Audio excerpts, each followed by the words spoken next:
Hi, I'm Chris Jaymes, writer, creator of Sons of Chaos, which is known in Greece as 1821 Children of the Revolution. And I'm here to do a across the world interview with you.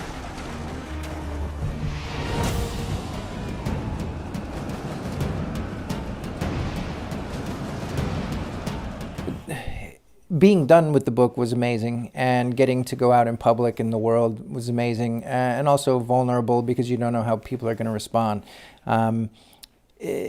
Everything was good, going to all the Comic-Cons and traveling throughout the US and the rest of Europe, but the only thing that really mattered is how it was received in Greece. When you write about another culture and someone else's history as a foreigner, it's a vulnerable thing, and I think I was afraid often that the Greeks would be more judgmental about what I did. And after coming and seeing how supportive everyone was and how nurturing and appreciative they were about what I did, it made me actually relax finally for a minute. Kind of the highlight of the whole year was definitely coming to Greece and bringing the book to AthensCon, where the reception was so massive and amazing, and I met so many great people who have come on to become my friends now. I couldn't ask for a better reward than that after 10 years of pain and isolation and researching all of this stuff. So I'm very appreciative of everything that's happened so far.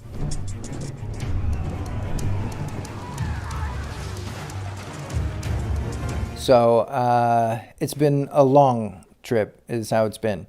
I think it was amazing and a wonderful experience in so many ways, but also grueling in so many ways. I think what began as some conversations with a friend, which then rolled into the concept of making a screenplay for a film, which rolled into making a book, which rolled into making a graphic novel, and then the time that it takes to build every piece of art for 200 pages of book after you've done the research and built it. You know, it's a long process. So the trip was insane and amazing and painful and rewarding.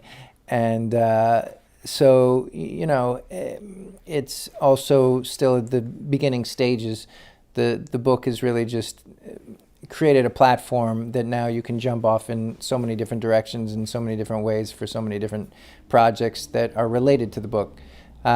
So the trip has been fun, but I think it's still got a long way to go. I think we're still in the early stages of the book's conception.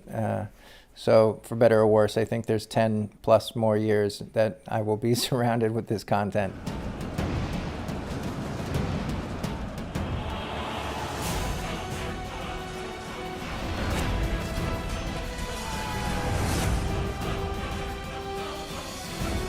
Yeah, it's true. Especially as an American, you grew up with a handful of cliches that represent Greece. When you're young, you have the Greek gods, mythology, Clash of the Titans. You then, as you get older, Greece becomes a place to go for debauchery and drinking and party and sex, and so it's not very representative of the reality of the history and the culture and the country. Initially, I didn't know that much about this revolution. It was introduced to me to my best Greek friend, Nick Lambro, who knew I was a filmmaker and writer and kept pushing it on me, saying, something needs to be made about this, check it out. And finally, over time, I started to check it out, and I read some stories about it. And initially what happened is some of these events had such a cinematic resonance just based on the actual events. So, if you think of the Dance of Zalongo or the Battle of Gravia or, battles at sea, there's so many things that already feel like a movie. So these images started to come alive in my head, and then I got deeper into the research until one day I was imagining the Sulliets battling, and I realized I had this very cartoon-like image of the reality, and it was very very surface layered. And I thought for a minute, I'm just seeing this as like a show as opposed to a reality. And something happened in this moment where I all of a sudden felt myself in the midst of a Sulliot village and came upon the concept of the reality of how far we've come in such a short period of time, and how just a minute ago in our past, we were living like this, where every day you could wake up and not know who in your family might die today or who you might murder today, just as a part of your normal life. And that sort of hit me, and then it took me further until I was so deeply entwined within this revolution that I started feeling the experience of many of the different events and battles, and that just kind of came to a point where I thought, wow, I don't know of any other event in modern history that best exemplifies the power of people coming together, the power of unification for a purpose and what it's capable of. And if you track that back through Greek history, there's something in the Greek DNA that has this magic capacity to make impossible things happen. When Greeks are pushed up against a wall, they don't fuck around. And so I think this is the most current thing in our recent past that exemplifies some of these elements.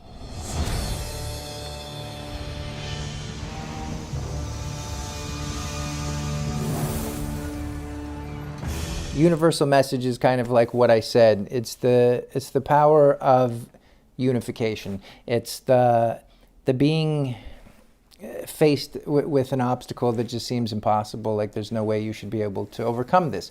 And this is true. Like, a small nation should not be able to uproot an empire, but they did. And this is, it's like when things go bad, we seem to have the power to pull together and work together to overcome a larger obstacle for the greater good. Unfortunately, we tend to fight each other all the rest of the time until there's a unifying obstacle.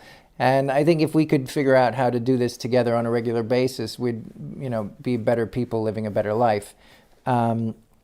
But yeah, so just, I think the other universal message that I came to was we sort of, we turned the ideology or the idea of people from history into these kind of iconic images of heroes, as opposed to realizing that it's just a person in a circumstance, and that person is pushed to the level that they find something in themselves to stand up in a different way to take care of their people or their loved ones or their family. The idea of patriotism for a country is a good idea, but you won't do that unless you are taking care of people that you care about. And so I think it starts there. And once I started stepping inside the minds of these guys that all of a sudden were faced with these sort of superhuman circumstances and managed to rise, it made me look into the people and try to imagine being one of these guys in this circumstance and think, how would I stand up to something like this, and trying to humanize the reality of it. I think we can gain much more from history and events of the past if we humanize it instead of seeing it as this factual, flat series of events, and see the humans as actual people.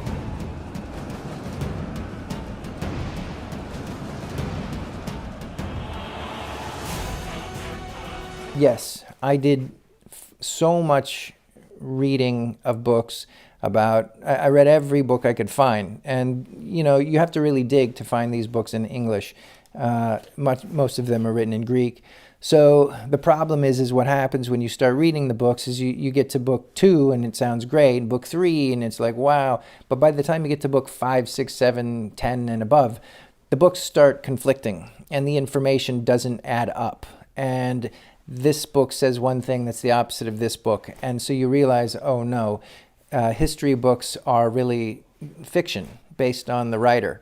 So what happens is you have to read every piece of information you can and keep logs and charts. And I had a wall filled with all of this information and books made of each character.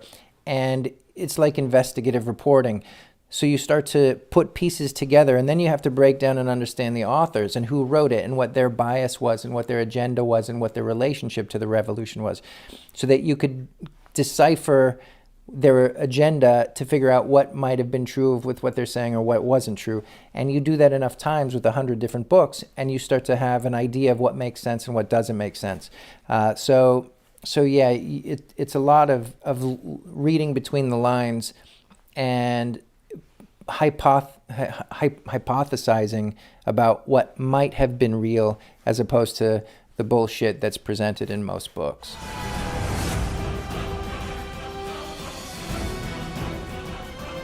The interesting thing about he and I is we met one time for 15 minutes in person. He lives in Argentina and I live in Los Angeles, and we mapped this 200-page book completely apart over the internet. So all of our communication and our working through story elements and mapping out pages was through Skype primarily. And the irony, to make it even more challenging, is that he speaks Spanish and I speak English, and we both speak a little bit of the other's language, but not very well.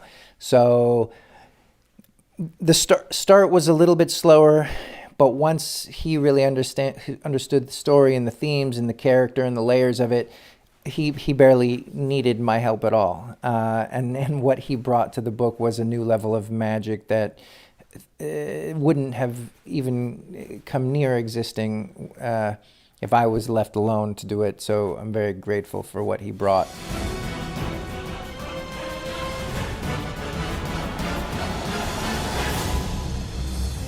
Yes, yes.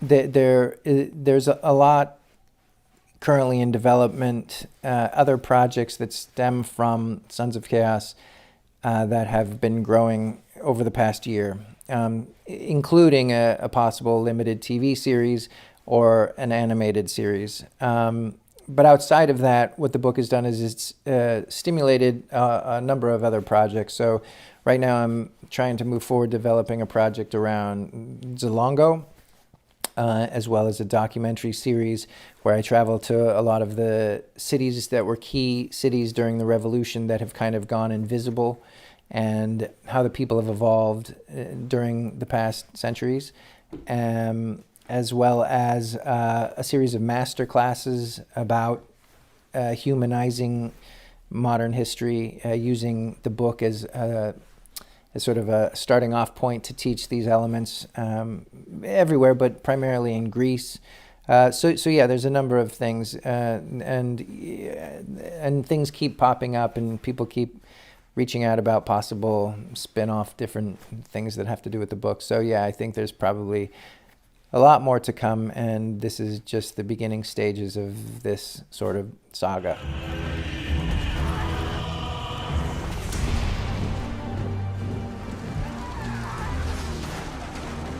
I think, like all of us, the pandemic has completely altered the trajectory of the timeline that we were working on. Initially, I was set to be in Greece from March through June, speaking engagements, teaching master classes at Aristotle University, a bunch of things that unfortunately didn't happen. And then supposed to go to Austria to work on a sitcom there, and so forth and so on. So all of our plans have changed. What happened with me was once I realized the plans were all going to go away, I quickly reached out to an organization run by Sean Penn, and it's called CORE. And what we did is we initiated all of the beginning drive-through COVID test sites. So that took all of my time for the first few months and kept my sanity somewhat intact while we were figuring out how to make things happen here. As that progressed and things got settled, then I started working on building protocols for how to work safely while shooting movies and TV shows. So did that for a little while, and then recently I just finished directing a TV movie thriller for the Lifetime channel, and while also developing a few other things, like just hoping we can all get back to life quick and I can come back to Greece and we can hang out and I can have a proper experience in Greece, because I've never yet been there during the summer. I've only been there when it's cold. So I'm hoping we could change that soon. Otherwise, I think that's the last of the questions, but feel free to reach out if you have any more. Thank you so much. I hope this was okay. I know it's not easy to interact, but thanks for wanting to talk to me, and hopefully we talk again soon.